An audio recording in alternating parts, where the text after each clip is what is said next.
me tell you a story. Right. Once upon a time... No, not a fairy story, a real story.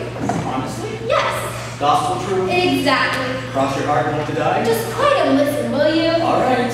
There once was a man named Joe, spelled J-O-E.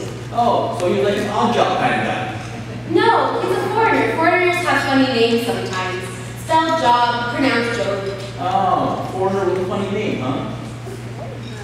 Well, Joe was from a town called Uz, spelled U-Z. Pronounced ooze. No, just Uz. Like, just us two talking in front of all these very nice people? Will you stop interrupting? I'm sorry. Alright, well, Joe was a very good man. And a very good man was he. As I said, Joe was a very good man. And So, was he religious or anything like he was that? really religious and Oh, you know, I know somebody like that. You know, if you keep them off the topic of God, they're fine. But, you know, my friend, he's not a hypocrite like a lot of them. yeah, Joe was like that. He was stinking rich too. He was a farmer. He had thousands and thousands of camels and cows and sheep and donkeys. And plenty of cash too, I bet. Expect so. He had 7 sons and 3 daughters. Ooh, that's a big family. God really blessed him. Well, my kids, they make me poor, not rich. They always want stuff, buy me this, give me that. Cost me a fortune. Yeah, well, Joe was definitely a favorite of God's. Oh, do we have to go and put God in this story? Yes, because God's the whole point of the story. Oh, wait. I thought a point was something in math. Wait, my teacher said that a point has position, but not size. Which means it's not real. I thought you said this wasn't a fairy tale. It's not a fairy tale, it's a real story. And the story has everything to do with Job as it does about God. So if you want the story, you gotta have God too. Alright, calm down. I'll keep an open mind about this God thing, alright? Alright, where was I? So there was this guy, he had a funny name, and he lived in a town that had a funny name, and he had a lot of stuff, like animals, and his name was Job. You Right. see? I was listening. Right, well, one day, when God was in heaven, the devil turned up. His other name is Satan, which means the enemy. Hold on, you mean the devil with the horn and the tail and the pitchfork? Forget the horns and the tail. The devil's more of a spirit, not a man in red tights. Oh, so more like the exorcist? Kind of. The devil tends to disguise himself, sometimes as pigs, other times as a healing force, sometimes as someone from the other side. Anything that'll fool people. Wait, so spiritualism and things like that's actually the devil's doing? I bet you didn't try to pull that stuff with God. No, God would see right through that. Well, in comes Satan into the throne room of heaven, bold as brass. What nerve? And marches right up to God's throne.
I've been down on earth, looking over my estates there. It's good to know that I still have a little corner of the universe to call my own. No thanks to you.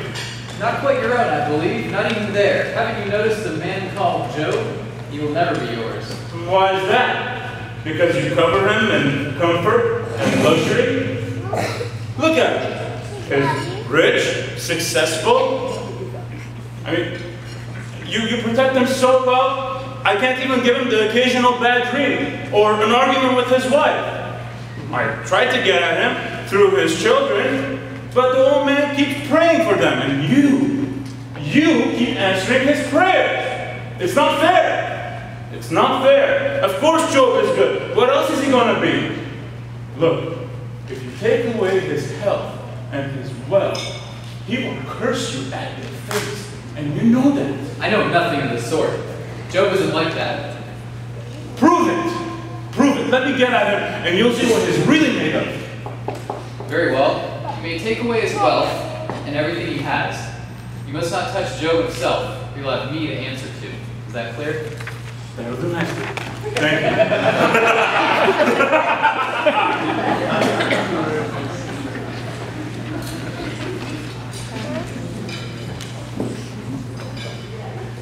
Whew, that Satan is a piece of work. But I don't understand why those angels didn't do a better job of keeping him out. You know, if I were God, I'd have all those angels fired. Yeah, well, before Satan was thrown out of heaven, he was a VIA. VIA? Is that another funny foreigner name? No, like VIP, very important angel. Wait, so Satan was thrown out of heaven? Mm-hmm. Did he start a revolution or something? That's right. Well, why does God keep all the power to himself, like some kind of dictator? And why does he let children get sick? And why do innocent people go to jail? You know, just the other day, I took my whole family to the park. And it was Sunday, and it rained the entire time. Was that God just punishing me because I wanted to have fun on his special day? You're forgetting Satan. Satan does horrible things to people all the time. Like the story says, part of the world is still his territory. Well, why does God let him? I bet you he could stop him if he wanted to. He has his reasons. Admit it, you don't know. Alright, I don't know. But I do know that God has a plan to put everything to rights. He is the judge, you know. Ooh, I don't know if I like the sound of that. Too much big brothers watching you. But God will be absolutely fair when he judges us. I like the sound of that even less. Well, God has a plan. He doesn't want us to go to hell with the devil. He wants us to go to heaven. He's giving us an offer of salvation through his Son, as long as we accept it. Yeah, but all those great offers, they always have a catch. Well, I'd rather have God be God than Satan. Or you, for that matter. Huh. Well, can we just get along with the story, please? Alright, well, back on Earth. Wait, don't you mean back at the ranch? They say that in all the old movies. No, back on Earth. I think you're watching way too many old movies. So, back on Earth, Job was having a really hard time.